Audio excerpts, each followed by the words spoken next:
សិលតារសាដោយម្ដេចទៅត្រឹមត្រូវតាមកាលក្នុងមួយថ្ងៃនិងមួយយប់ណា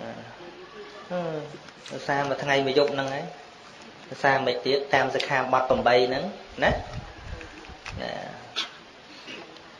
ទី1គឺត្រូវឲ្យស្គាល់សិក្ខាបទហ្នឹង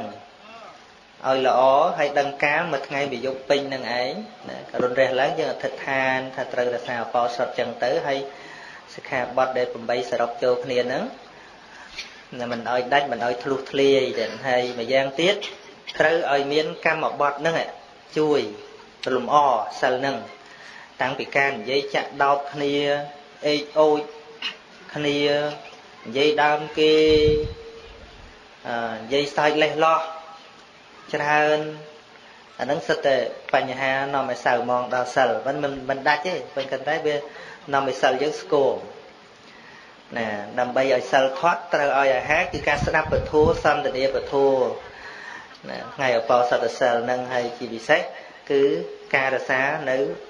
កម្មបទហ្នឹងដើម្បីជាអលង្ការរបស់សិលហ្នឹងផងទៅទឹកសិលហ្នឹងបរិសុទ្ធតែណាស្ពសុទ្ធចេញទៅវិញចាក់កតុយលេខណា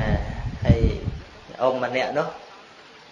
គាត់ធ្វើអាចារ្យវត្តផងធ្វើគណៈកម្មការវត្តទៀតគាត់មករក្សាអបោសតសិលដល់ទៅវិញគាត់លេងបៀណាដល់ទៅលេងបៀគេថាចុះអ៊ំឯងខែសាសបោសិតហើយមិនក៏លេងបៀចុះសិលហាមតែមិនឲ្យលួចរបស់គេថានេះខ្ញុំលេងឈ្នះខ្ញុំយកតាហ្នឹងហើយវាមិនដាច់ទេសិលក៏ប៉ុន្តែវាជាអបាយមុខមែនទេអិដ្ឋិធុតៈសរាធុតៈអក្ខធុតៈឃើញទេ